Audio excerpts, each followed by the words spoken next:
Before we start the show, I want to quickly plug our socials. Follow us on Instagram at bestyever_pod.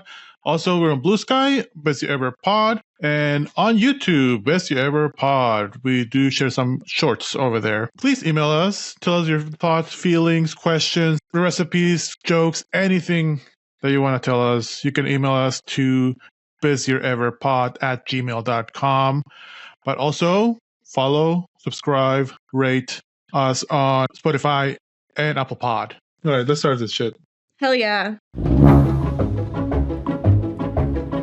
Welcome to Best Year Ever, a movie podcast where each week, one movie at a time, we attempt to answer this very important question. Was 1999 the best year ever for movies? I'm your host, Casey Glenn, and with me is my co-host, the tenacious, haunted, and moral Jesus Gonzalez. Hi, Jesus.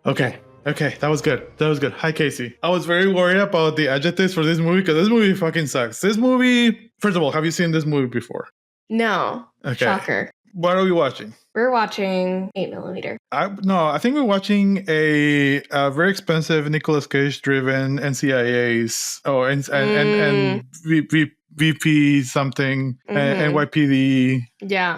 Law and Order SVU. Yeah. Special unit. Yeah. 2-hour long episode.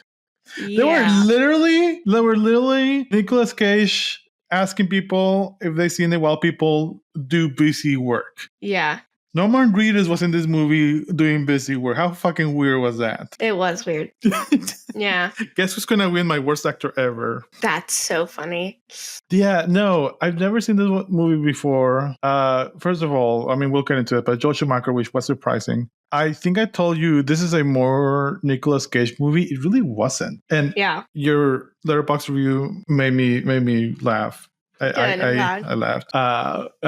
But yeah, I feel like you I mean, I'll get into it, but like Nicolas Cage, sometimes he was, what the fuck am I doing in this movie? And sometimes he was kind of into it in this movie. Yes. Yeah. Which you could was really tell weird. Depending on the scene. And it especially by the end of this movie, I was like, I don't know. There was moments like it felt like 4 different fucking movies. This really was a YouTube mashup of a whole 5 episodes of NCIS or whatever procedural show you want to think of. I can see that, especially in like the New York part. Yeah, like that part definitely gave Law and Order SVU. Yeah, they really, like, I was waiting for the wow, and then Led Zeppelin in the background.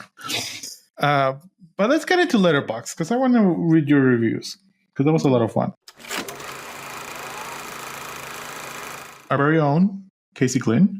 Your review was, I think Mr. Cage just picks at random what scenes he'll be good in. I 100% agree with that. Yeah. Like, in some scenes, I was like, this is a sleigh. Like, he's really delivering. And then there are other scenes where I'm like, this feels like the first movie he's ever been in. You have described the whole of Nicolas Cage 40-year career. No, but it's like, I keep thinking about the Abed dilemma, right? Where it's like, Nicolas Cage. Is he good? Is he bad? Has the propensity, has the talent to be a good actor. Yeah. And at some points he is. But at some point he chooses not to be. Chooses not to? Yeah. Not for lack of talent. It's for lack of caring. You know what? Bravo on your review. It was a fun joke and also poignant. Yeah, thank you. So congrats on that. This next one, okay, calm down. Next one, I'm here for Peter Stormare as a demonic porn producer with a crossbow. 100%. Also, that was a different movie, but 100%. Fucking love him. He's the best. The crossbow was insane. He was in a different movie. Truly. Huge film guy reviews. I'd let Joaquin Phoenix whip me. You know what? Yeah, he was charming in this movie. I liked it. He was really good. Like, he was by far my favorite character. This next one's still very fucked up. Joaquin Phoenix, though, heart. It wasn't that fucked up. I don't like it. Here's why I kind of do my comparison with NCIS and all. Like, it was fucked up like an NCIS show would think fucked up would be. Yes. And my first fun fact, I think, is actually like very related to that. So, but we'll finish. Quote, he's like the Jim Jarmusch of S&M, end quote. Sign me up. I feel like that means something to someone. I think it's blue hair punk Joaquin Phoenix. I love you. There's a lot of love for Joaquin Phoenix. Yeah. which is just we'll end it with this 2.5 stars review. I did not have watch enema porn on my to-do list for today, but here we are. It's more a weekend thing for me, honestly. Oh, that's good. Apparently that scene was taken from like an actual porno that they found. I thought it was gonna be more fucked up, this movie, because I after watching this movie or during watching the movie, I kind of started looking at what was around, what was in the zeitgeist, and I actually started looking at the procedural NCIS and all those shows, and they kind of started around this time also. So I think it's relevant that they kind of look like one of the shows, and also I felt like this attempted to be Seven, the movie Seven. That movie's fucked up. It's you know which one I'm talking about, like the whole meme, what's in the box? That's that movie. I don't know that meme, unfortunately. Brad Pitt, hi Kitty. Yeah. Pause for Kitty. No, don't know. Okay, all right. Let's get into the background. Wait, hold on. When you talk about NCIS, I just need to clarify because you said Led Zeppelin and it's the Who. It's the Who. I just want to make sure. Oh, fuck yeah. Fuck me. You said that and I just I had to correct it. In the ass. It's the Who. I am so sorry. I am so sorry to all our classic rock fans and my dad. My dad just had a heart attack. He has died. Yeah. He will come back. He's immortal. He's like a cockroach. But he just had a mini stroke. And then he's back now. I'm so sorry. It's the Who.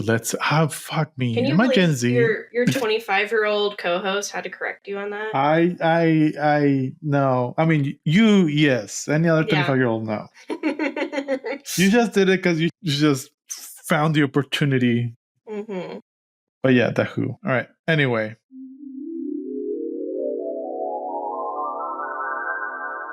Millimeter with a budget of 40 million. Box office of 96.6 million. Pretty good. Directed by Joel Schumacher. There wasn't enough rubber nipples on this one. Edited by Mark Stevens. Starring Nicola Cage as Tom Wells. Joaquin Phoenix as Max California. Best name ever. James Gandolfini as Eddie Poole.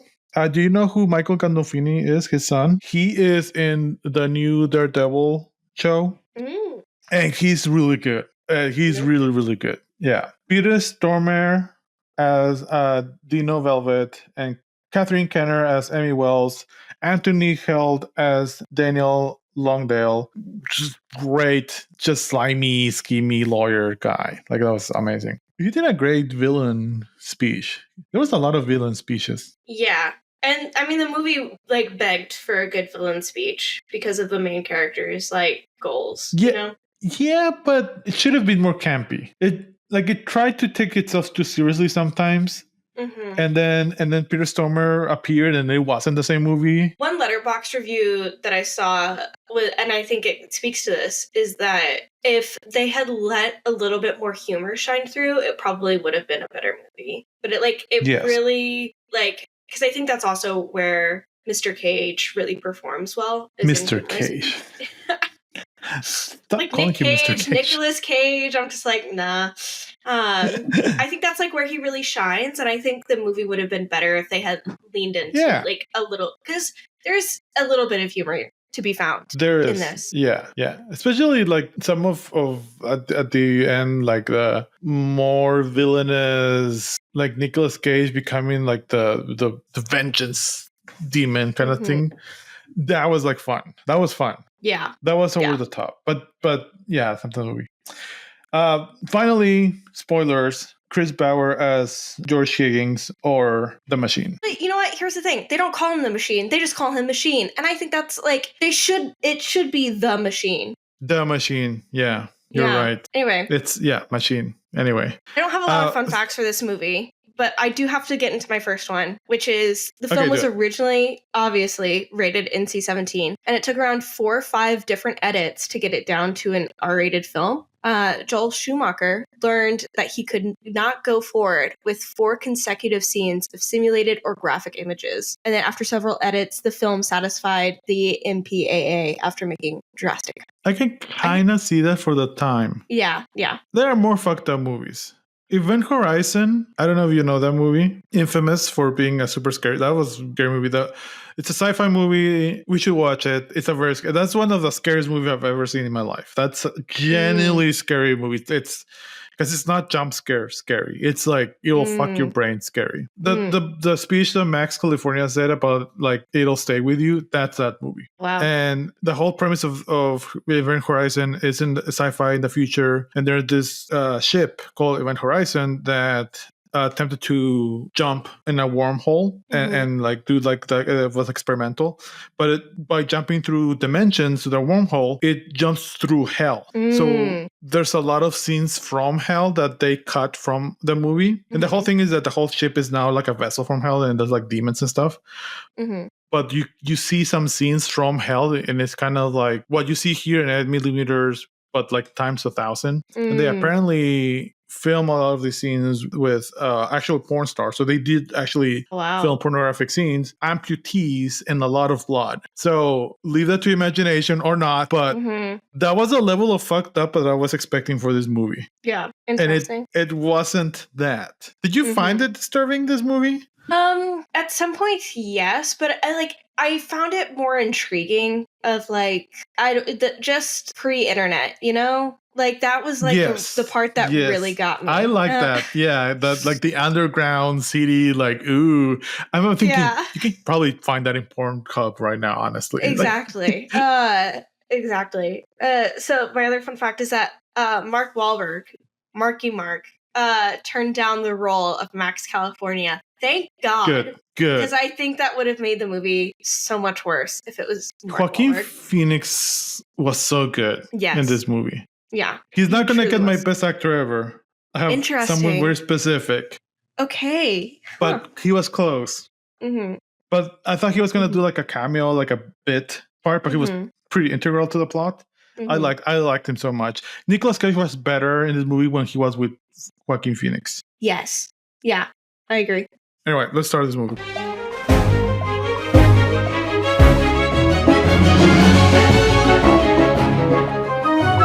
I like how the sound mix of the 8mm, like, and it comes back at the end. I like it like when it's Tom Wells versus Machine or the Machine, and you just hear the 8mm, or no, you hear the record, but there's like a lot of like that type of very industrial and analog type of sound that you don't hear anymore. So I really like this as its own little start and mood setter. But then you get real quick montages of Nicolas Cage in Miami. You can establish that he is a high-end detective. He's there to apparently find some or dig some dirt from a senator's son or something like that. I don't know. You get really fun, real quick from Miami, then back to Harrisburg, which I have thoughts about Harrisburg and Pennsylvania as a scene setting. But yeah, it's very quick, just to establish who he is. I did write down classic Nicolas Cage look. Yes.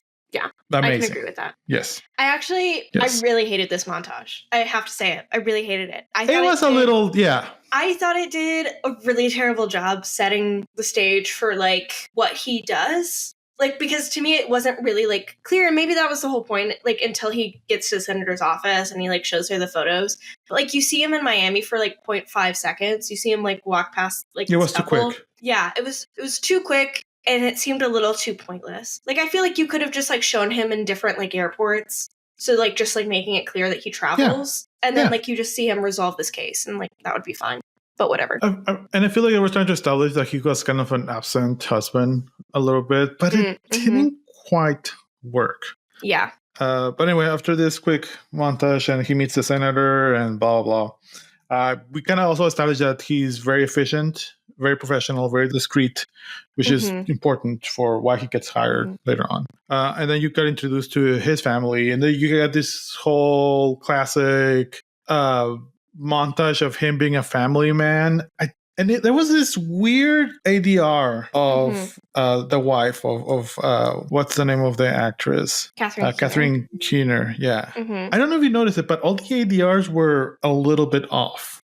Yes. The ADR was bad. It was very bad. Yeah. But you get this like I'm a family man. I didn't buy it. Like Nicolas Cage is not a family. He kind of sold me on it a bit, only when he was with his daughter. I thought it was real creepy. Creepiest kid ever. Like that baby was super creepy. There was a scene with the baby and like he's in the dark and Nicolas Cage looking at the baby. That looked like a weird CGI baby. I don't know. I didn't like it. I thought the baby was adorable. I thought the baby almost got best actor ever because that was a good baby actor. She really killed it. There were some scenes where it was like an actual real baby or babies because usually there's like more than one, but it was a real baby the entire time because I think I know the scene that you're talking about and I checked. I was like, that is a real baby because it's breathing. Like, no, it is. Mm-hmm.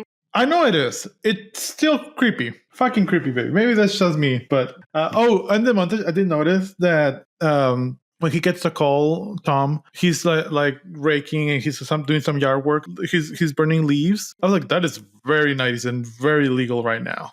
Here's the thing. I'm so glad you brought this up because I really wanted to talk about this with you. I am a homeowner who does not have a yard. I own like a little townhome, right? Thank you. What is the point of fucking raking leaves? Because even like growing up, we had like one tree in the front yard that didn't like ever shed. Like it's a magnolia, so it's an evergreen. So like, yeah, what is the point of raking leaves? You're asking the guy who grew up in the desert. Okay, well, you're also old, so maybe you would know.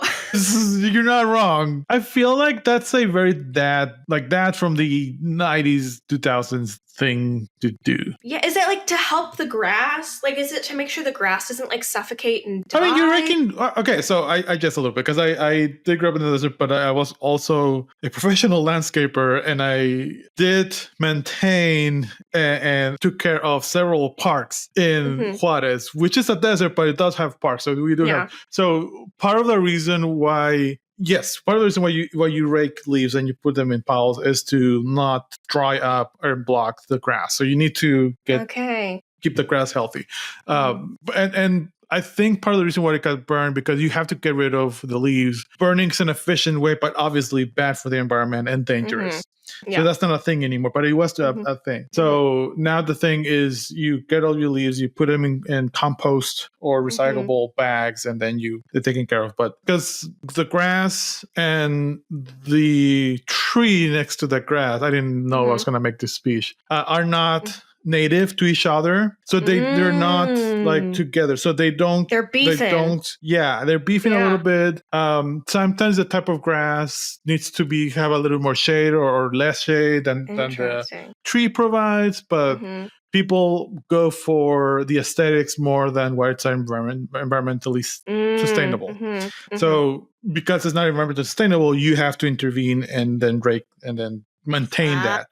If it was a more natural thing, it will pretty much take care of itself because the grass and shrubbery and trees, they kind of like go through the cycle of decomposing and burning all that.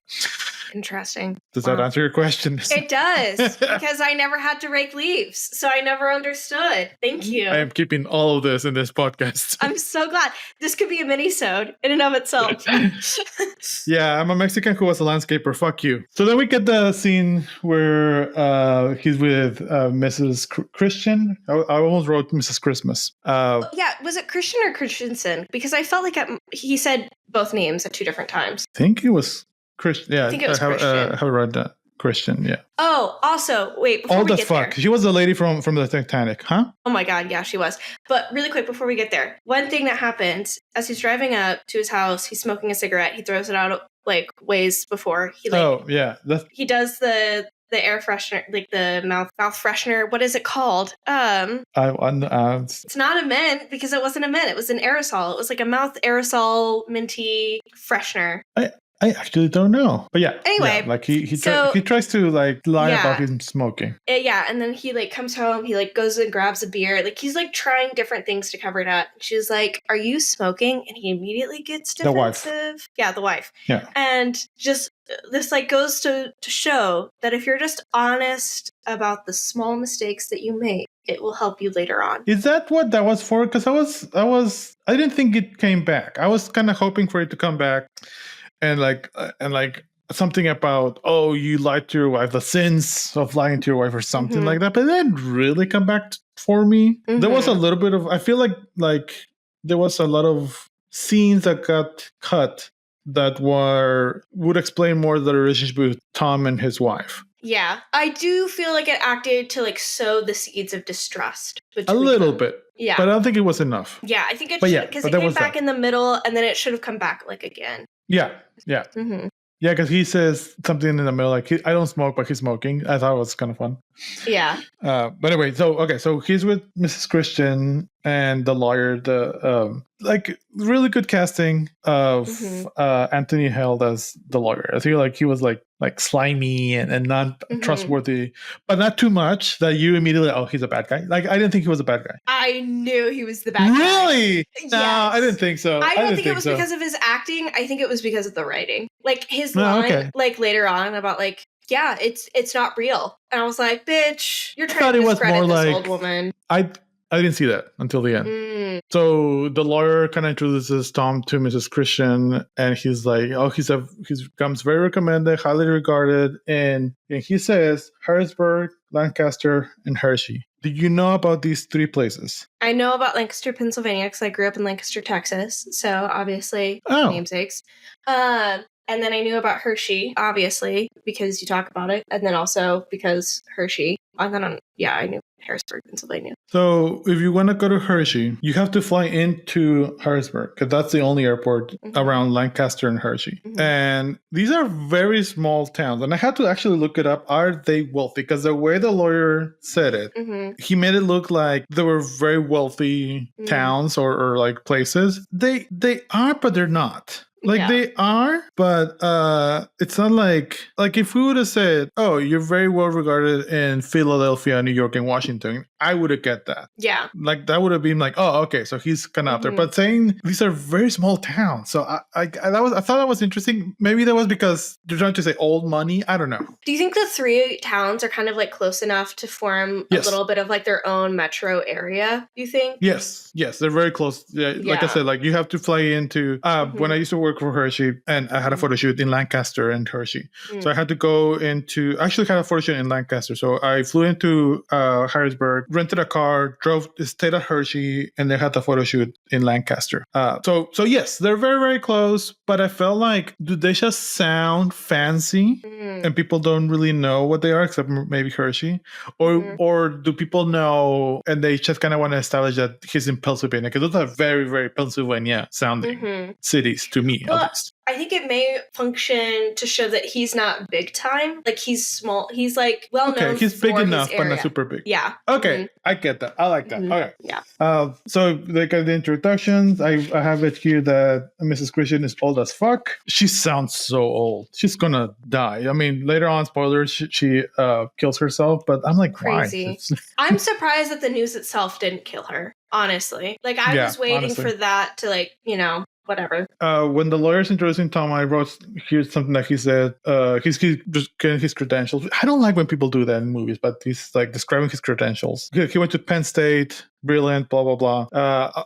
And he says something like, out of being a lawyer or whatever, you show surveillance. And Tom, Nicola Cage, says, I decided it was the future. I kind of like that. Because, and I think the 90s, late 90s, early 2000s, The Matrix was the era where like, oh yeah, they're going to see everything that we do. And they do. So there you go. I like that Mrs. Christian was kind of to the point of what the mission was. Like immediately, this is a mission. This is a film, this 8mm film that we found. Oh yeah, by the way, Mrs. Christian is a widow. So the husband dies. And that's why Tom Wells is there.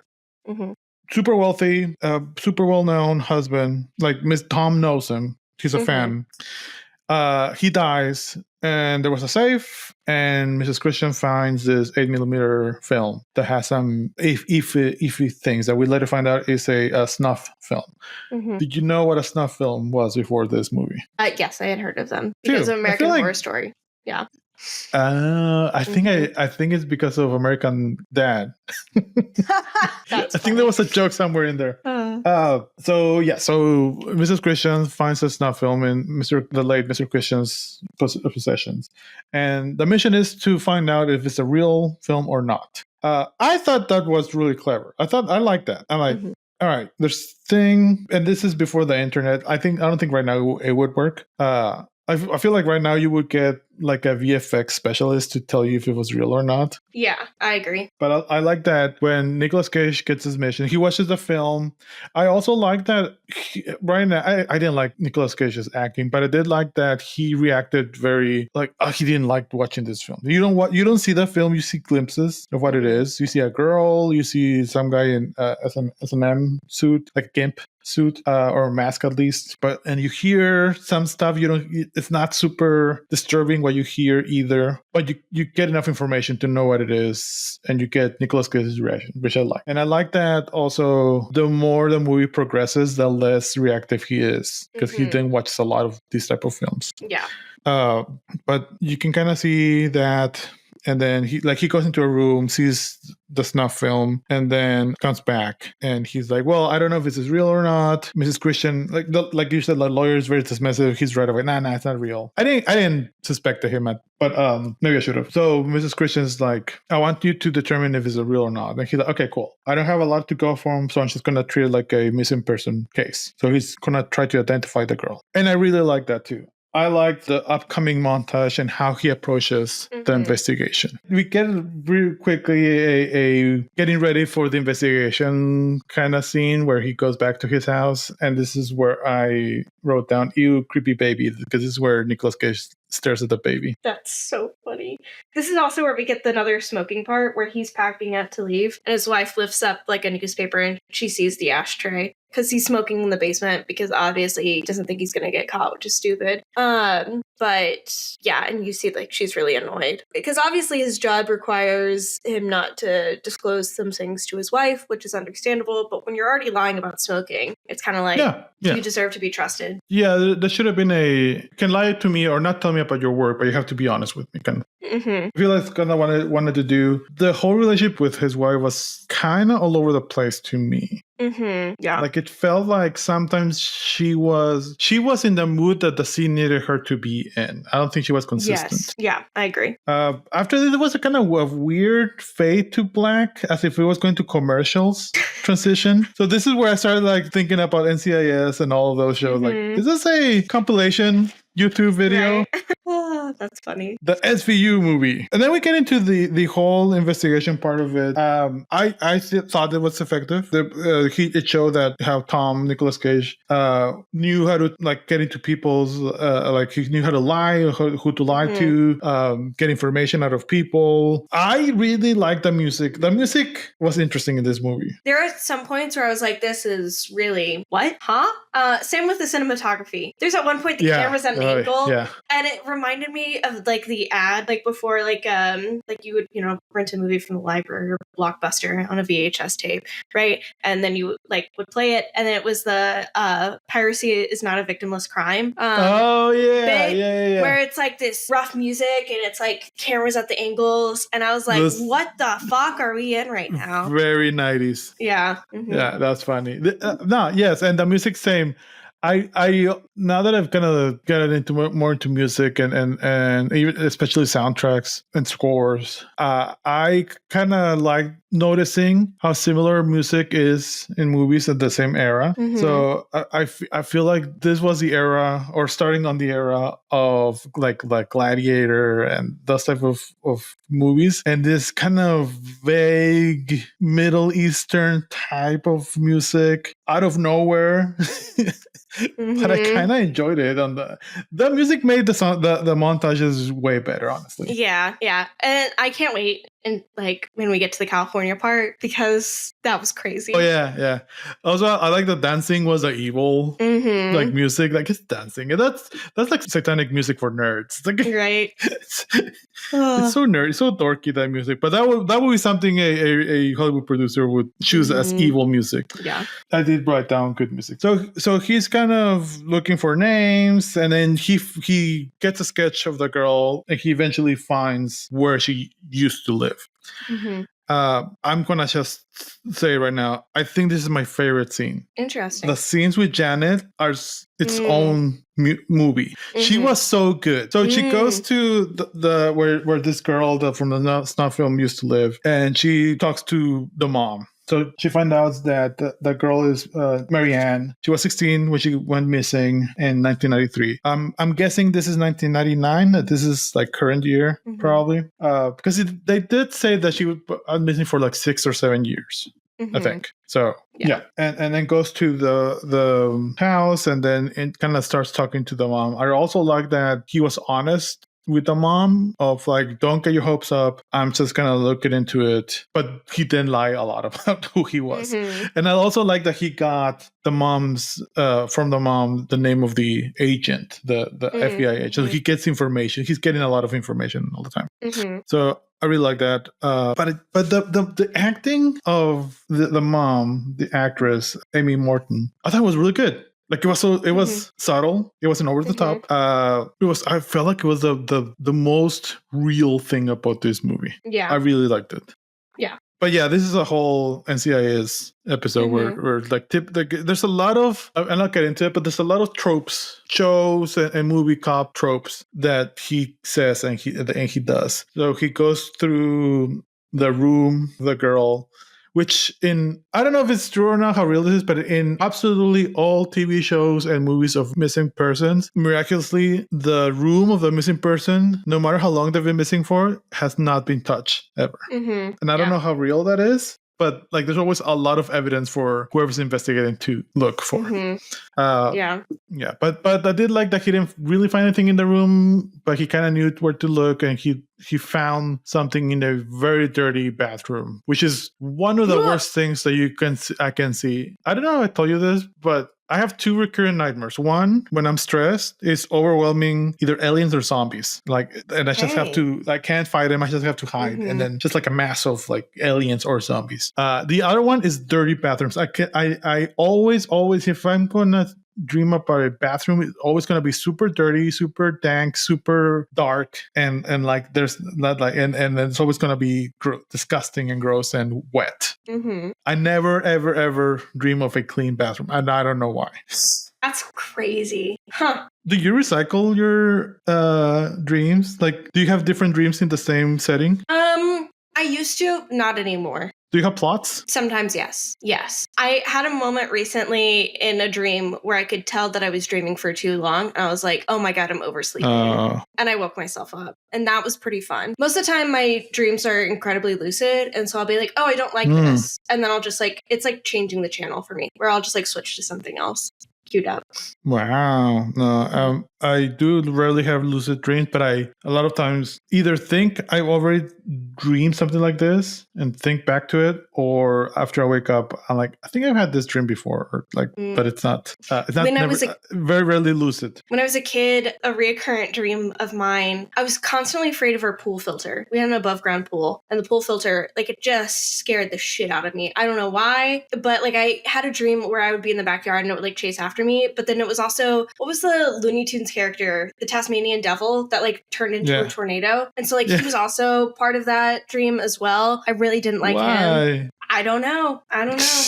But that was like so funny. The truly only reoccurring dream. But that was like, once again, when I was incredibly young. That's so funny.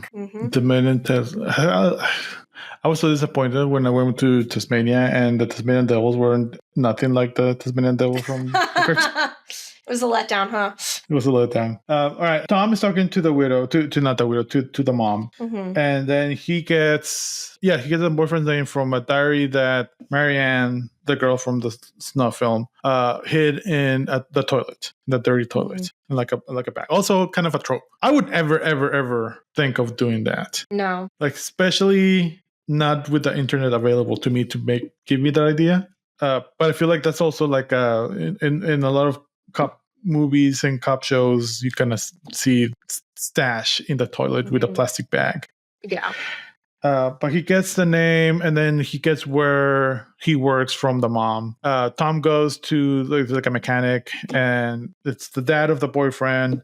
This was literally one of those shows, exposition while doing busy work. And then we get the boyfriend, who happens to be Norman Reedus. I think pre-Boondock Saints, although Boondock Saints, I feel like it was this year, but he looked a lot younger than Boondock Saints. So I don't know. Maybe this was filmed a lot earlier. Yeah. But Boondock Saints is this year too. Yeah, because I think at one point we could have watched it and we decided not to. Yeah. But we get this scene with very young Norman Reedus, very bad acting Norman Reedus.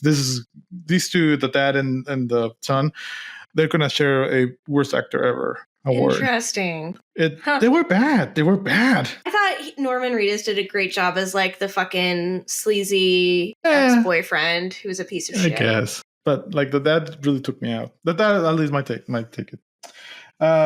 But yeah, then he kind of we do get established around this time that he regularly calls a wife, and also he regularly updates Mrs. Christian, like the client.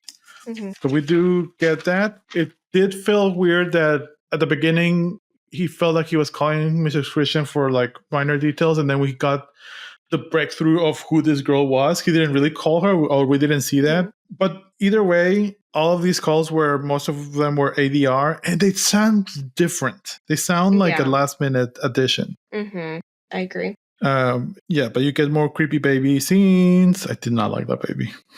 Clearly, Jesus. But I did like that. I thought it was going to be a thing between Tom and the mom and Janet, the girl's mom. I definitely knew it wasn't going to go that far, but she was definitely knew that. But there was a scene where he kind of like touches her on the shoulder, like.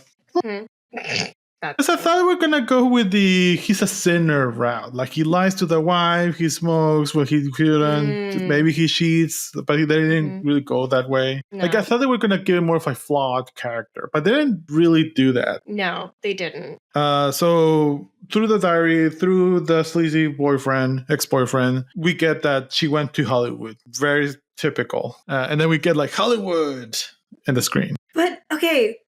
When we get to Hollywood, when we get to California, it reminds me of Sepia Tone, California. Yes, Sepia Tone. It reminds me of the start of The Insider, where it's like what did you call it? Like the Mexico filter, where it's just like it's yellow. We got this weird ass song where I was like, no, but I liked it. But I don't know. It was a different language. I don't know what language it was in, but I was like I said, like vaguely Middle Eastern. Like it's like this era. Yeah. And I was just like, why is California getting this treatment? Not that I'm saying it's wrong or it's bad, but it's just like they're treating it like it's truly it's not just the other side of the country. It's like the other side of the world. I know. I think it was truly this era. Yeah. And I think they were trying to be like a little bit of artsy-fartsy. Because we did get a lot of random, very 90s B footage of the very 90s 30-year-old teenagers, like just in the background. Yeah, that's fair. But it is a montage of Tom kind of doing his investigation and going through all of the places you would think that a runaway girl would go through, all like the porn places and adult stores. This is how sometimes there's a little of innocence in me left, just a tiny bit. Because when you get to the scene of where he meets Joaquin Phoenix or Max California, he's going through some books. I wrote down comic book store. I thought it was a comic book store. Jesus, no. And then like, oh wait, no, sex shop. All right, sex shop. And I crossed comic book store, like literally, I crossed it. No, sex shop. My God. That's so funny. But we meet Joaquin Phoenix, Max California, the best character in the whole movie. Yeah. Dino Velvet might be up there too. He was great bad guy, especially when he dies. Spoilers. But we meet Joaquin Phoenix. I thought it was going to be like a quick, I just going to work here kind of thing. But no, he becomes the sidekick later on. But Tom kind of rents a few movies. He gets like some reading material. He kind of recognizes one of the GIMP masks, and I thought he recognized the GIMP mask, but no, he just kind of like starts making connections.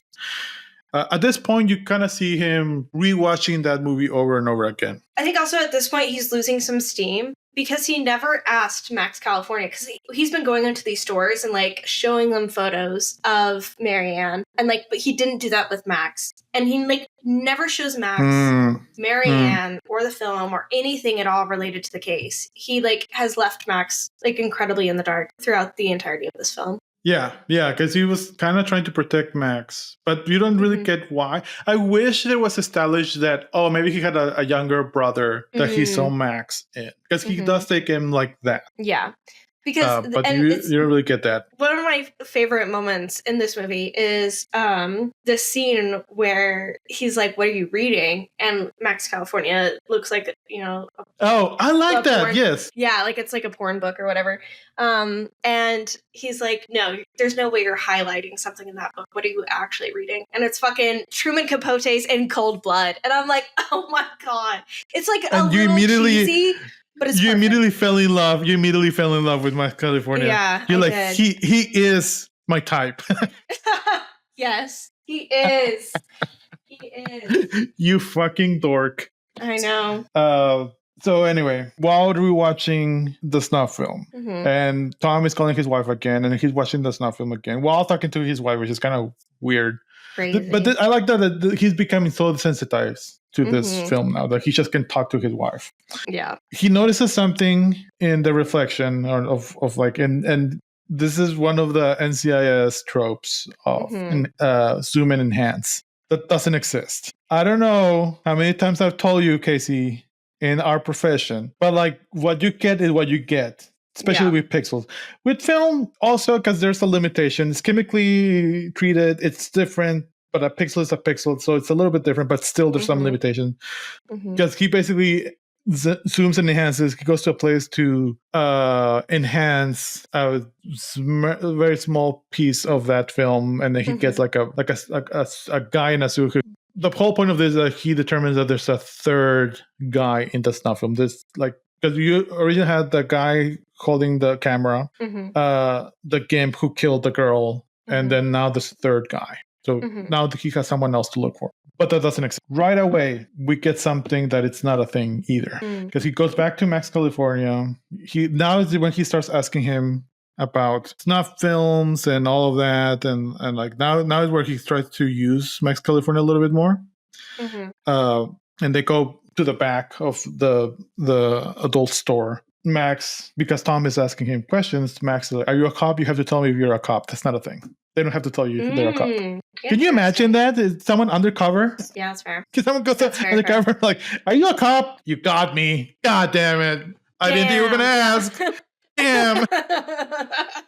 That's not a thing. That's not a thing. They don't have to tell you. Fair. Yeah, if they're undercover, if they're plain clothes, that's the whole point. They don't have to tell you. Anyway, that was another like two very quick things. Zoom and enhance doesn't work. Right now, actually, just now, it is kind of a thing.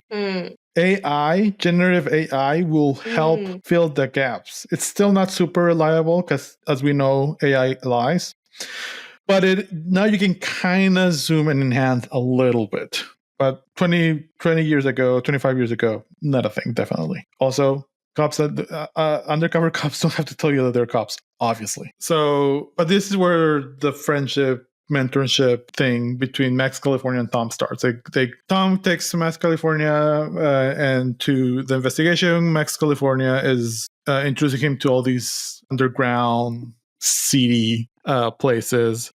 So he goes to like, I put here, budget Danny Trejo first. They couldn't get Danny Trejo, so they got this guy. That's really funny. What's his? I'm gonna feel very bad. What's his name? Manny. The actor name is Luis Zagar, but he was like, Danny Trejo. Tom asked for us if they have a snuff film, and budget Danny Trejo like doesn't. And then they go to another like underground kind of place, and this is where we get the another "Are you a cop?" Like fuck you, Manny, or whatever the guy is. But they go to this marketplace that is like all bootleg DVDs and all that kind of stuff. And Manny's like saying hello to everyone. Manny's very friendly. I mean, not Manny. Max. Max is very friendly. But there's like these all felt like filler scenes that they needed to extend. Yeah. Like, you didn't need this. It was fun, but you didn't really need this. Max takes Tom through a bunch of places. They see some underground sketchy films here and there. Then they go to the Matrix SNL club. Mm-hmm. Like, it was literally the same club. I don't know if it was, but it was literally the same club as the Matrix. And he asked for a film to the actor Torsten Vogt, who is credited as Stick. I audibly gasped at this. Do you know who I'm talking about? Mm-mm. In the S&M club, where he gets what he thinks is the actual snuff films, the Filipino snuff films, turns out to be fake. Mm-hmm. But he's like, and this very tall, skinny guy. Yeah, the nipple guy. The nipple guy. Thank you. I'm like, I guess like, oh, that was striking. Like, I was kind of bored. I'm like, oh, okay, I'm awake now. That's I loved him. He was great. Yeah. Again, this movie had other movies in this movie. This was The Matrix. But yeah, they supposedly get actual real snuff films for $1,200 in 1999. Yeah, what is that today? Come on, let's look it up. I don't fucking know, but I'm never going to pay more than $1,000. I'm not going to pay actually nothing for porn right now. Like, it's everywhere. Internet is for porn. Internet is for porn. You know what I'm talking about when I sing the internet is for porn? Yeah, it's very millennial of you, so... Fuck you. $1,200 in 1999 is worth $2,300 today. Fuck off. Yeah, that's crazy. But it was really funny. Okay, I need to share something with you. Why are you making me suffer through this millennial ass? Internet is really, really great. For porn. I got a fast connection, so I don't have to wait. For porn. There's always some new site. For porn. I browse all day and night. For porn. It's like I'm surfing at the speed of light. For porn. Turkey. The internet is for porn. Turkey. The internet is for porn. What are you doing? Why do you think the net was born? Porn, porn, porn. Skip up a do bop, skip up Turkey. bop. It reminds me of this bit from Family Guy where Quagmire finds out about like internet porn and like he just like goes into hiding, and it's just so funny. Anyway, the internet is for porn. So they paid $1,200 or today's money 21 or 23? Yeah, 23. Okay. So Max and Tom start watching this supposedly snuff film, and they see this Filipino girl gets killed. And then they put another VHS tape, and then they see another Filipino girl gets killed. And Tom is like, "Wait, same actress, it's the same person, fake." I thought that was really fun. Yeah, Max is dying. He like. He realizes, oh, okay, you want a beer? Let's go get a beer. Yeah. Let's go get a fucking beer. He was so relieved. He was. Yeah, the way he played that was great. I was so worried that Max was gonna be the bad guy. I was so worried that Max was gonna be the Gimp guy. Oh, that would have been really. It would have been devastating. He doesn't have a good ending, but no. Like, I'm glad that Max wasn't the bad guy. So that kind of turns to be a dead end. So Tom kind of keeps investigating, finds a warehouse where Marianne stayed for a little bit. I don't know why he didn't go there first. Like, it wasn't really explained. But he gets some of Marianne's belongings. Mm-hmm. And then he gets, I think this is where he gets the name of like where she went, right? I think so. Celebrity Films. Yeah. So Tom finds that Marianne went to this, again, very stereotypical sleazy producer, Celebrity Films kind of guy, and this is James Gandolfini.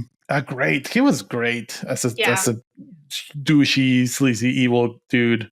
Yeah, I agree. But Tom goes to Celebrity Films.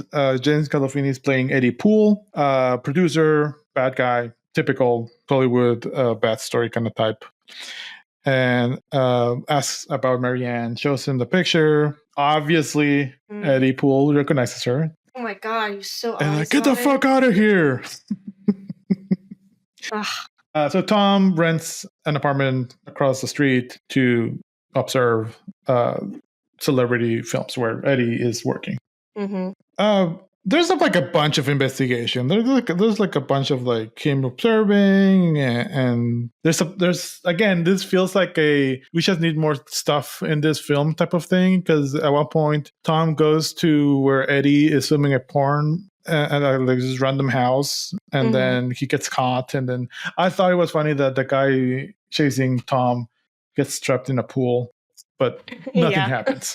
No. I thought it was going to be like a snuff film, but no, nothing. That's just like a normal. No, it was, yeah.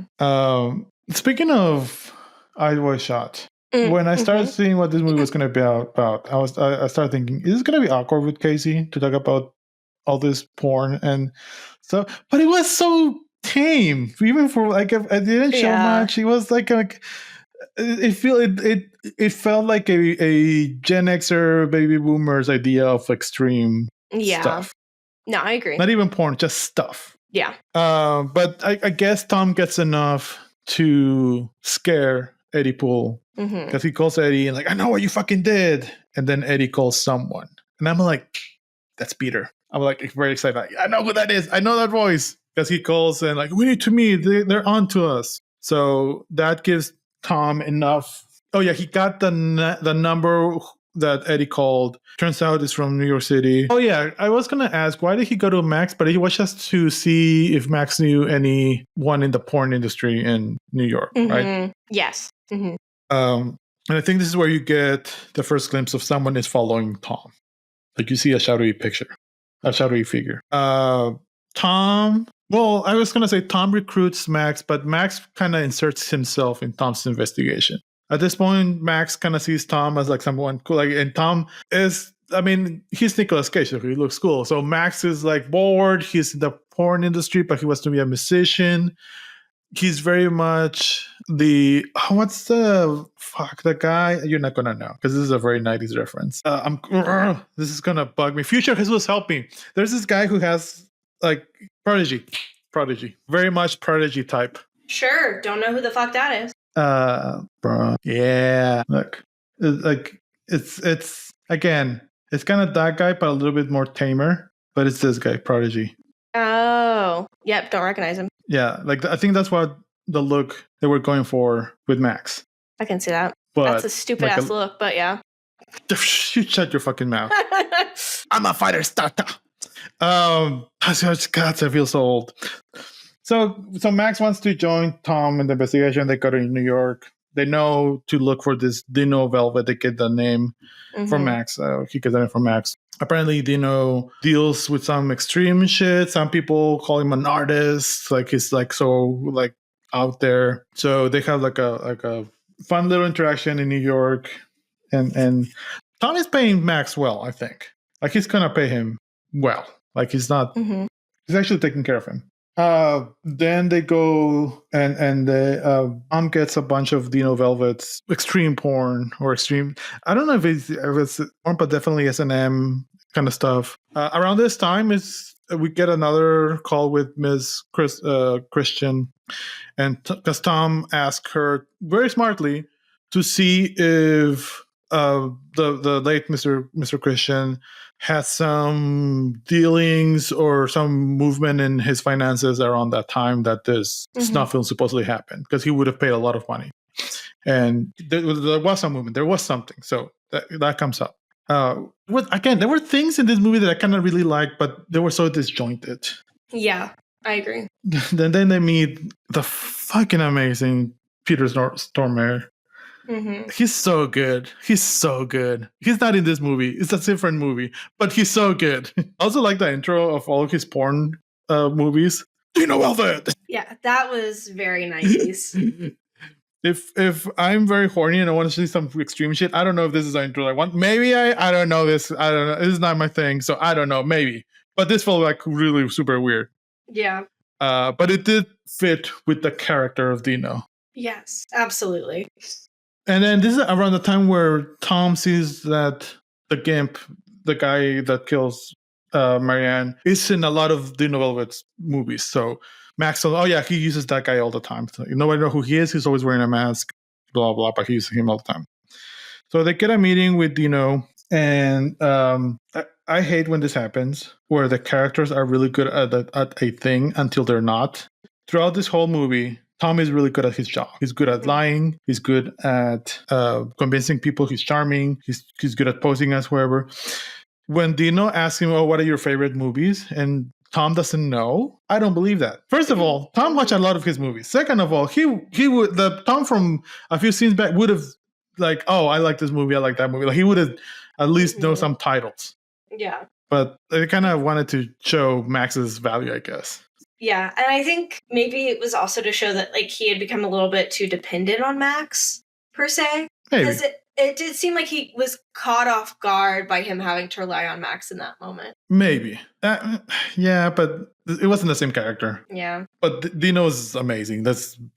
I love these type of bad guys that are just bad guys. Mm-hmm. The scene too, like Max can tell. It seems like Max can tell that something is like more sinister is going on than he realizes. But he never speaks up about it. He never like mentions it. Like to me, it seems like he can kind of tell like this is maybe a trap, but like he doesn't speak a word of it. Like I feel like there's a scene missing here, or like a scene was cut. Yeah, like because Max knows this world. Like this is like he says, I know this world. So I kind of maybe something's not iffy. But Max also knows that Tom is not telling him everything. Yeah. And there's something more important that they need to figure it out. This is not just to find a snuff film. Like Max absolutely know that this is not to find a snuff film. This is for something else. He doesn't know what, but he knows it's important. And this is relevant in the next scene which I really like this scene where Tom is like, "This is getting too real. Here's your paycheck. Just leave." I could not get through the scene without laughing. Because it reminds me... it was so sweet! No, it reminds me of The Incredibles, where he's telling the kid, "Go home, buddy. Like, I don't need you."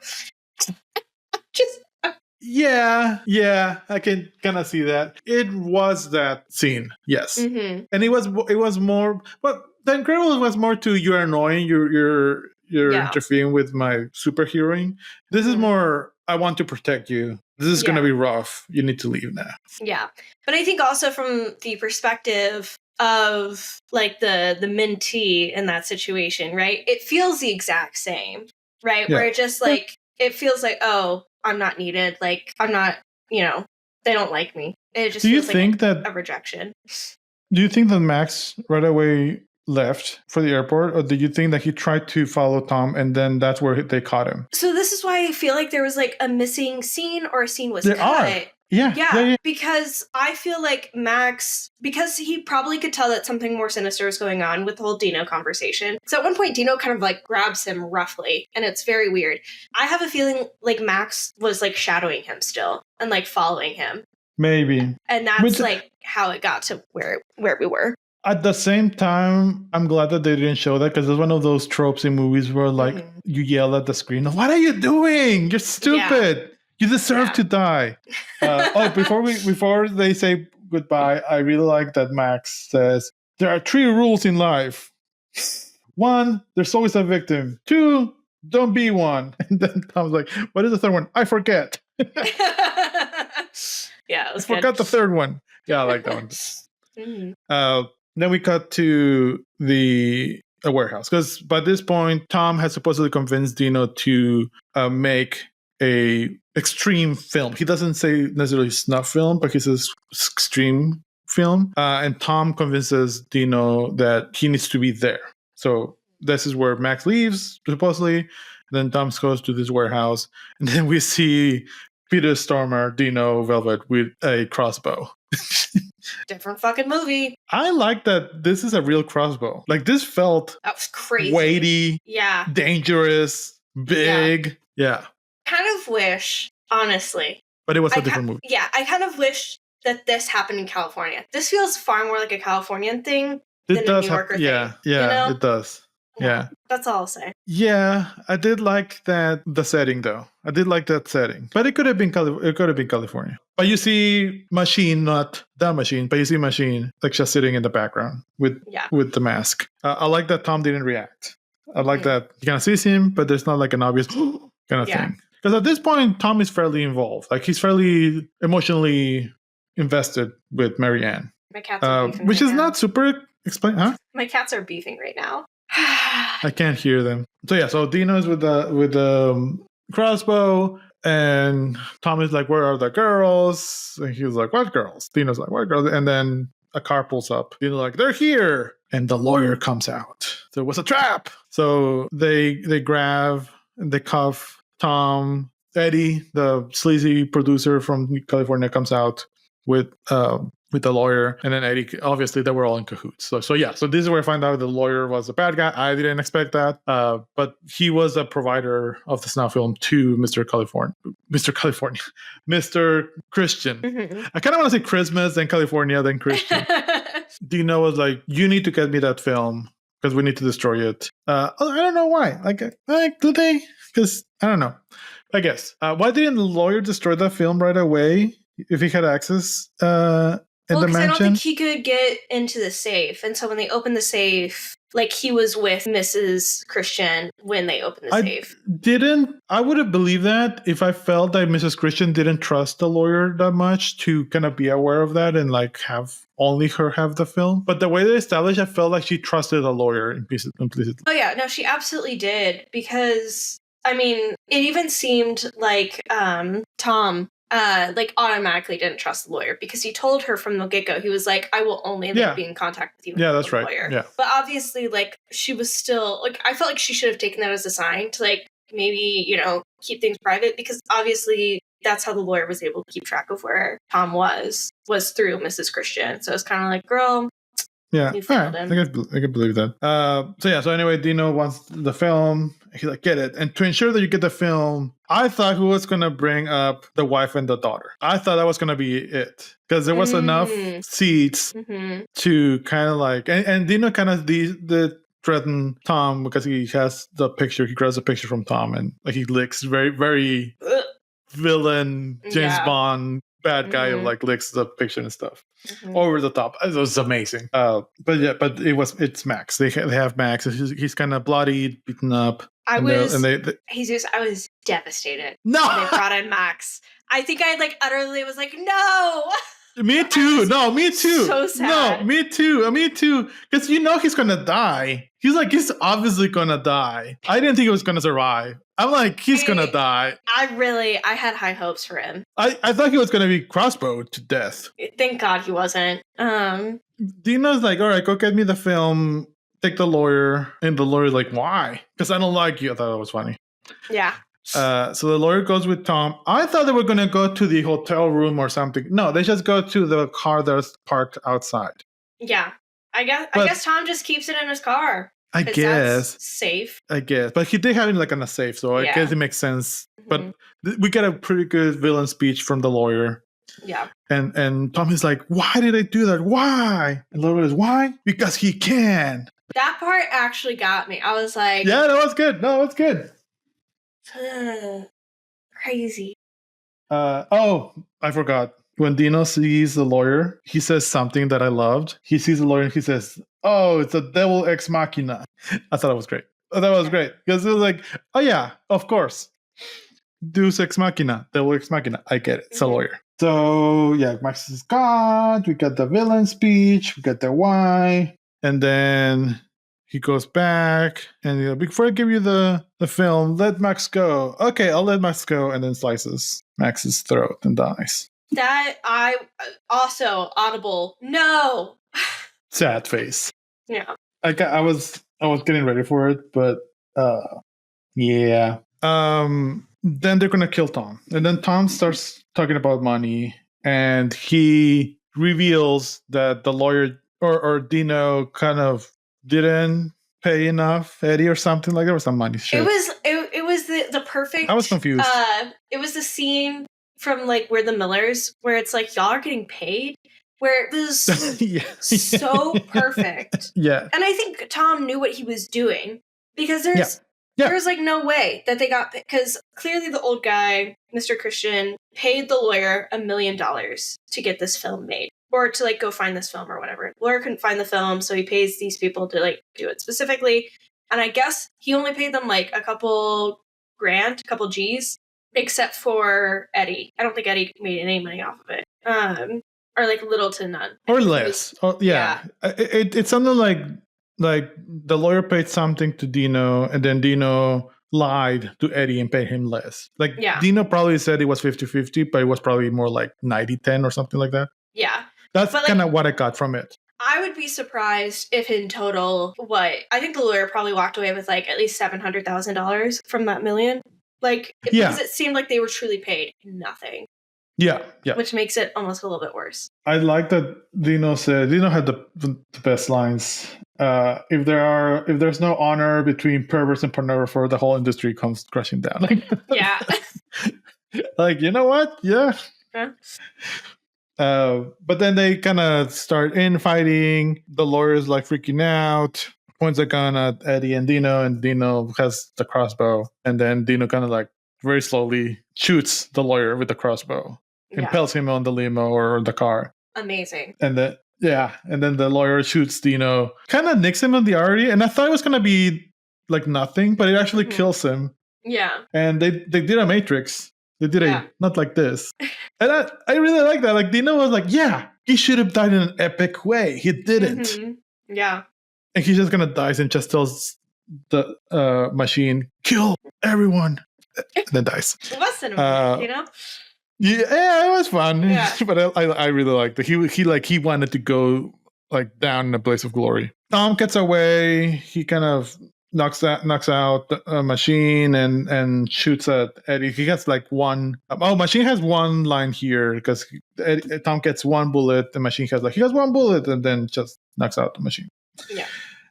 Tom gets away. I'm screaming to the screen right now. And why is Tom not calling the cops now? Call the fucking cops. What are you doing? He calls the wife, and this is where the wife starts getting freaked out. And he tells the wife, go hide somewhere. He tells him where. But I'm like, call the fucking cops. No, he calls the wife, and then he calls Mrs. Christian and tells her everything. Yeah. Very bluntly, by the way. Like, just tells her. Yeah. I'm like, is Mrs. Christian's gonna be a bad person? Is she gonna I thought that Tom was gonna get to the mansion and then Eddie and the machine were gonna be there. I thought that was gonna happen. Okay. I did not expect that to happen. I was not at all surprised by what ended up happening. I like the butler's acting too. When he comes out and he's kind of crying. And he's like, she chose to take her life. Yeah. But yeah, so she leaves a note for her, for Tom, and then a note for Marianne's mom. Family, yeah. Mm-hmm. And supposedly a lot of money or something. After that, Tom goes to the meeting place with the wife. She's freaking out. She's like, enough with the life. I did feel like she went from 0 to 100 and just all of a sudden. And she's now ready to divorce him. Like, what the fuck did that come from? Because he lied about the smoking. If he hadn't but it wasn't established enough. It was not established enough. No. Like, it needed more. I agree, because it does kind of put her in this negative light of why can't you just trust your husband who has a secretive job? You know this about him. Why are you acting surprised? And so it kind of puts her more in this hysterical woman character. It does. Yeah, her being a legitimate, strategic, no, this isn't what's best for the family. Because there was enough, because in my back of my head there was enough of, he's not a cop. He's not someone that has a job that is for the law. Mm-hmm. He's private investigators. He's doing this because he chose to. He's doing this for money. So that kind of makes sense of her freaking out a little bit. You put your family in danger for money, not for a cause or something. Yeah. So there was enough, but I don't think it was expressed well enough in the movie. Yeah, I agree. Thank you. Then Tom goes and confronts Eddie. Goes back to LA to confront Eddie. Way too long of a scene. Do you think so? I liked it. I liked it. It was just too long. There was a lot of villain speeches, and this was a very long villain speech from Eddie. And I thought, here's the thing, I thought the villain speech in and of itself was great. Ever since, because he goes to the pool house that he was at before, and he gets Eddie there, right? And then he's take me to where you killed her. And they go there, and it's just but it's that part where they're at the pool house beforehand, and then getting to the location, that part was way too long. But I like how Tom had the resolve. He still didn't take the answer of because he was powerful enough to do so, like as good enough of an answer. Like he was still searching for a better meaning and like a better understanding of like why would people do this. And so I appreciate it for that fact. You know? I was just thinking about this. A better movie would have been John Wick. Like a better movie would have been the investigation part, the part that Tom gets invested in, the girl and the mom and all that would have been the first act. Yeah. And then the second and third act the second act would have been him hunting down the evil people. And then the third act would have been him becoming almost the villain and the angel of death. Like, because I think this is what they tried to do at the end. And I thought we were going to go full evil Tom's. Like now he's just full of vengeance and shit in his head. Because what Max said, like it stays in his head. I thought he was going to be like, he can't go back to his family. Now he's going to be like the Punisher or something like that. But it didn't do that. Like it didn't go that way. I do kind of like how it didn't go that way because it goes back to like what Max said of like when you dance with the devil, like the devil will change you. And then there was another line where he was like, yeah, Max it doesn't got great lines. Yeah, he had fantastic lines. He was like, it doesn't turn you on, but you're not turned off. And I felt like that was the perfect, like, this guy was in the middle of the road. Like, truly, like, he saw something outrageous. He's going to do something about it, but, like, that's where he stops. But I kind of wanted it to be more obvious or a little more in the nose or better, well put, that he was more addicted to the adrenaline or like the act of violence. Not that it was sexual or not, but more... Because when he gets Eddie and Eddie's like, and he was like, what? He starts yelling at Eddie. Tom's like, why are you doing this? And he's like, it's just because he's fucked up. That's why I want to see it, because it's fucked up. It doesn't turn me on, but it's fucked up. Yeah. Then later on, when he confronts Machine, like it's also like, for the Machine, it was a power. So for Dino, it was sexual for Dino. For Eddie, it was because it was fucked up. And for Machine, it was about power. Yeah. I kind of wish that it was more... those three villains be its own like little mini missions or something, not mushed together in the last 10 minutes of the movie. Yeah, I can agree with that. There was enough fluff in the beginning of the movie to expand all of this. Yeah. But I did like how Tom kills Eddie. It was fantastic. He calls the mom, what's her name? Janet. He calls Janet. And to ask for permission. Yeah. And this is where I thought Janet, like the actress, acted really well. Apparently, they filmed this in 2 takes, just 2. And the way that they did it was they actually like had Nicola Cage in another room, like where they were filming her scene. And they like actually like had like it wired so that she could hear him. Because, you know, most of the time they don't do that. And so it was like them actually talking live. They filmed it in 2 takes. She broke down so hysterically in the second take that like they had to basically like carry her off. And I think that's obviously probably the one that they ended up using. But like she got lost in the sauce. But yeah, it was great. Tom asks for permission and then you don't see it, thankfully, but you do hear it. And basically Tom pistol whips Eddie to death.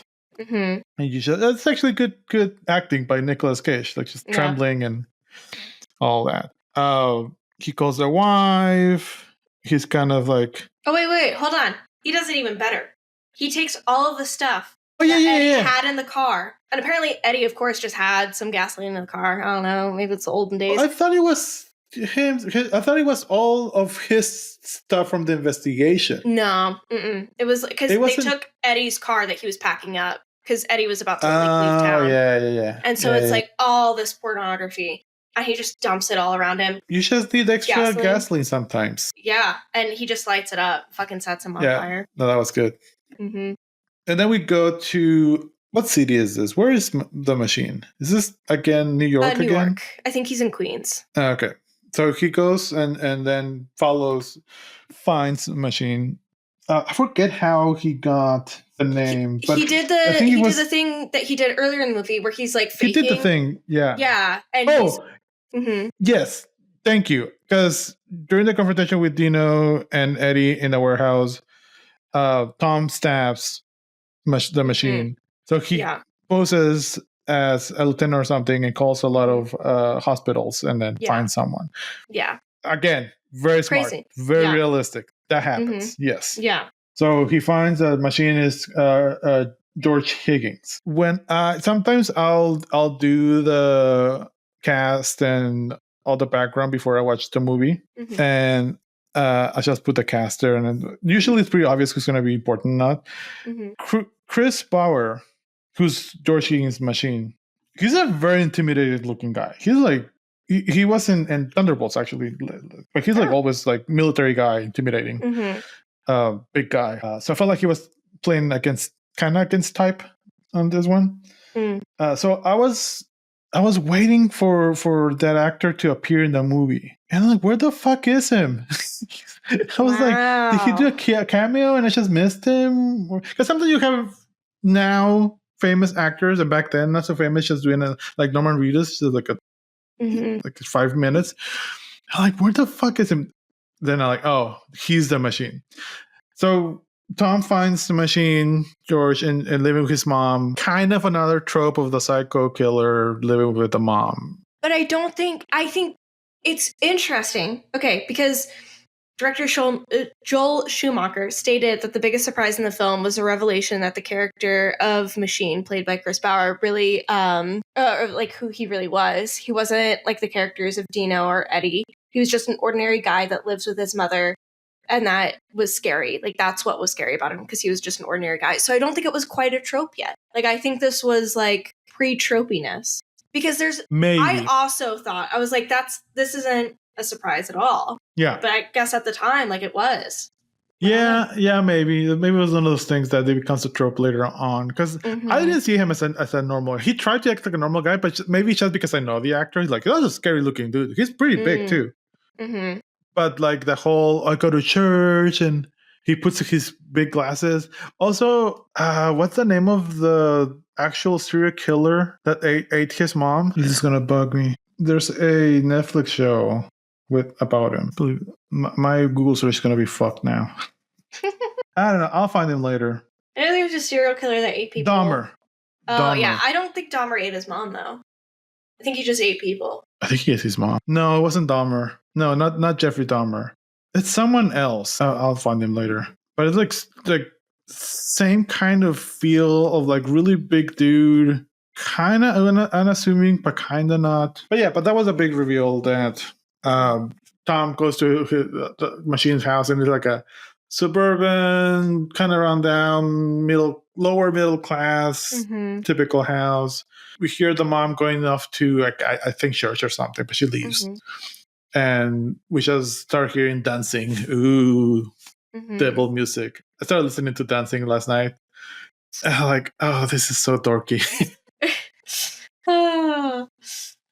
This is what the evangelicals think. This is how you talk to Satan. But there were so many dancing stickers and posters and stuff in the room. Did you notice that? I was like, oh yeah, they got paid. But I like that because he's playing the like a record, and then it ends, and you just hear like not the record scratch, but kind of like the loop, and it's almost a heartbeat. Yeah. And I was really good. That was really good. Because the tension is like, oh, what's happening? Because Tom is with his gun and like walking around, and he has like a silencer in the gun. Yeah. Like I wish they would have explored more like the angel of vengeance, kind of anti-hero, but maybe super evil side of Tom. But they didn't really do that. I'm kind of happy that they didn't, because I feel like that's not what this movie was supposed to be. It was just about a guy who got way too curious and like just kind of like had to finish off this task. I guess I did like the ending, but whatever. I just wanted to like more.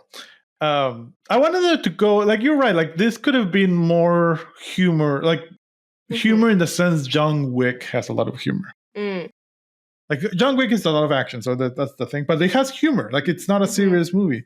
Yeah. This tried to take itself too seriously sometimes, and then tried to like be very Nicolas Cage sometimes. So I don't know. But Tom is there, and the machine's house, and then you just hear the record looping, and then dancing starts playing again. So I guess machine is back in his room. Tom, like an idiot, goes back, and then the machine knocks him out of the whole house, and they land in a cemetery. Fucking dramatic, and it starts raining. Like that was really Funny. cool. Yeah. They start fighting in the cemetery, and then this is where the machine gets the upper hand, and he's like, "I love it when I stab people," and they act surprised. The surprise of this is really happening. The whole evil. And this again this is a whole. I'm just a normal dude. I didn't get abused. Mama didn't like sexually abuse me, or like he was like just a normal dude. Whatever. I didn't buy it though. I don't know. Maybe it's like I know the actor. Well, it's also like not like still there's something else going on because like there are cases of people who like are diagnosed as like psychopaths or sociopaths who are born in completely like stereotypical like regular divergent families with no like previous mental like health history. Like sometimes like that's just how it happens. So it's like this kid could have easily like not had any like it's a nature versus nurture. So there might have not been any like nurture things that made him this way, but it could have just been like the way that he was born. Which is scary. Yeah. But they didn't really explore that either. Edmund Kemper. That's what I was thinking of. Never heard of him. I'm also not a true crime girly, so. Which is kind of surprising. Oh, this guy didn't he have a thing with shoes? I mean, he ate his mom. I think that's the most important thing. Sure, or his grandma or something like that. But I know, because he was in that show. That was really popular. He was in that show. Yeah. But that's the vibe that the machine gave. Yeah. Especially with the glasses. I think that's what they were going for. So they fight, and then finally Tom, does he stab him or just shoots him? I think he shoots him, right? He stabs him. There's like something in the graveyard that he's able to. Oh, yeah. And then he like stabs him because the machine is taunting him, shoot me, put me out of the misery, blah blah. And then Tom doesn't. I wish he would have, but whatever. Yeah. I just wanted like full villain. Yeah. But no, he just goes to the hospital and then kind of, I guess, eventually recovers and goes back to his. There's a lot of traveling in this movie. Yeah. Goes back to his house. He breaks down, crying. Second movie where we see a guy breaking down at the end of the movie to his wife. Yeah. Yeah. I guess. Did that not happen in Eyes Wide Shut? No, but way better. Eyes Wide Shut. Yeah. Because I think both of them. I will say, what really got me, what I thought was really great, when he comes upstairs, he goes to check on the baby. Baby's trying to play fucking peekaboo. Because she does the thing with the covers. I thought that was funny. First of all, I was like, great actor. Slay. Creepy baby. Oh my god, you just don't like kids, was that you? Yeah, I guess the same age. You're the same age. I was a much cuter baby, actually. And also, we're not the same age because this would have been filmed in 1998, so. Oh, you're 99, I guess. But when... This part is actually really great. When he breaks down, like, seeing his baby, because the wife was like, we might not be home when you get back. And so he sees the baby's there, and he, like, breaks down. That, I was like, okay, good job, Nick Cage, you did it. Like, it felt really emotional. And then he, like, goes and cries to his wife, and then it got a little too cheesy. And I was like... But it's a different movie from a few scenes back when the wife was super mad at him. Yeah. There were scenes missing. Yeah. There were connecting scenes missing. Yeah. But then the ending is Tom outside again doing yard work, like raking. Goes back to the beginning, gets exposition mail from Janet. I just think of Rocky Horror Picture Show when I say Janet. Janet! Have you seen them? Oh, you need to watch it. You need to watch that movie. Baby kitty. Did they stop beefing? And of course, Rosie's the one that always starts it. Rosie, say something. Rosie. All right, we got that. We gotta sniffle. So Tom gets mail from Janet of like thanking him, and then she's got a lot of work to do on herself. Because I don't know if we mentioned it, but Tom did tell Janet what happened when he was getting permission to kill Eddie. So she's like, thank you for like closure. She has the money from Mrs. Christian. And then we look into the window. The wife is just hanging out in the window with the kid looking at Tom. Then Tom looks up and for the first time in the whole movie smiles. And the movie ends. Woo. I don't know why I'm exhausted. Uh, How are you feeling? I feel normal. Yeah, I feel like this movie didn't know what it was. This movie didn't know what it was. It was It could too have been a long. lot better. It was too Yeah. long. It wasn't Yeah. long, but it was too long. Yeah. All right, let's do awards. We've got Best Actor Ever, Worst Actor Ever, Best Scene Ever, Casey, Mm-hmm. Best Actor Ever. Joaquin Phoenix, for sure. Yes, I can agree with that. Except I'm going to go to Emmy Morton, Janet. Fair enough. So she was really good. Like, I liked it that in the first few scenes when Tom is talking to her, a lesser actor would have been more or trying to feel more emotional. Mm-hmm. But I feel like after like 6-7 years of her daughter missing, she was just kind of like, I just want this to end. Kind of like, I'm just exhausted thinking about this. And that would translate it really well. Yeah, I agree. Joaquin Phoenix, got amazing one-liners. He was just great. Yeah. Worst actor ever? I'm going to give it to the extra who told Tom where Janet was. She was like, you looking for Janet? And I don't know, she just didn't deliver that line really well. And the way that she walked a little too close the behind neighbor? him. Yeah, the neighbor. Yeah. Yeah. I'm going to give it to Norman Reedus' dad. I don't know his name, but like the senior Anderson, Warren Anderson, whatever. That's when it took me out of the movie. Like, oh, we're in this NCIS show now. Mm-hmm. Doing busy work and then talking. Best scene ever. Probably our introduction to Max California, where he's really trying to convince Tom to buy the battery operated. You really like Max California. Yeah, he was a great character. See, this is what I tell you. You don't have a type. Your type is whatever whatever vibe you're feeling. It's not a physical thing. Well, I have both a vibe and a physical type, so. I don't think you have a physical thing. No, but I do. I hate to say it. And Joaquin Phoenix does happen to fit in that box in this current moment. You told me so many different physical appearances, people, that I just do not believe it. Just by what you said. I think you're more vibe, but whatever. This is going to be. I'm going to cut this out because this conversation is following the previous conversation that's going to be like months. Yeah. Separated from each other. Yeah. Or not. Then it'll be fun to like hear back. I think I'm gonna give it in. This is very stupid. But I think I am gonna give it to where Tom and Max are in the S&M club and they see Stick. Just because I audibly gasped when I saw him, like, this is a movie there. I was gonna give it to Peter Stormare with the crossbow scene, Mm-hmm.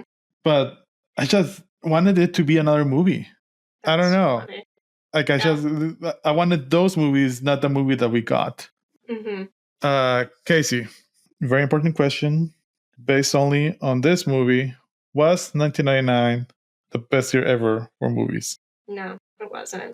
I'm gonna give it a yes. Okay. All right. I will watch this movie again. I thought it had enough fun one-liners. Mm-hmm. And it tried. Like, I feel this movie tried really hard. It didn't get there, but they tried.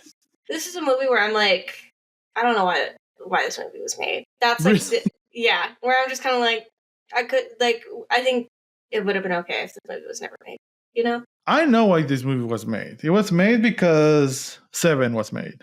Like that type of movies, I think this is what it wanted to be. It's not Seven. Like, Seven is a disturbing movie. What are we gonna watch next week? We are gonna watch The Iron Giant. Yes, we are. We're gonna watch The Iron Giant because we want a to. feel-good movie. We're not gonna do it random. Mm-hmm. We're just gonna watch that movie. Yeah, I don't know if it's actually gonna end up feeling good, but this is true. You are gonna cry. Yeah. It's a great movie, but I feel like we need a palate cleanser after this movie. Yeah. Like, I gave it a good review. Like, well, not a good review, but best year ever. But this is not a good movie. Iron Giant. Yeah. Great movie. I'm excited. Also, our first cartoon ever. Yeah. So it'll be good. It'll be fun. That's gonna be excited. Well, Next week, Iron Giant with do you know who voices the Iron Giant? Yeah, it's Vin Diesel, right? I didn't Yeah. want you to know that, but yeah. I knew that way before. Yeah. Yeah. Well, the Iron Giant, Vin Diesel, Jennifer Aniston. Yeah, she's in there. She's the mom. But yeah, great cartoon, great movie. Excited. Yay! Hey. Bye. Bye. Rosie, do you want to give a little bye? No, she won't. If I annoy her some more. She doesn't like it when I make kissy noises. Now that we're a little bit over halfway through 1999, and we've watched actually a couple of Nicolas Cage movies, we're curious, what do you think is the best Nicolas Cage movie from the 90s? Is it A Rock? Is it Con Air? Is it something that we haven't talked about? We'd love to know. We may or may not watch the Nicolas Cage movie in the future. You can email us to bestyeverypod@gmail.com, DM us to bestyever_pod on Instagram, and we are also on YouTube, bestyeverpod. We share some shorts and we have full episodes there too. But please, as always, rate, subscribe, and follow us on Apple Pod, Spotify, or your podcasting service of choice.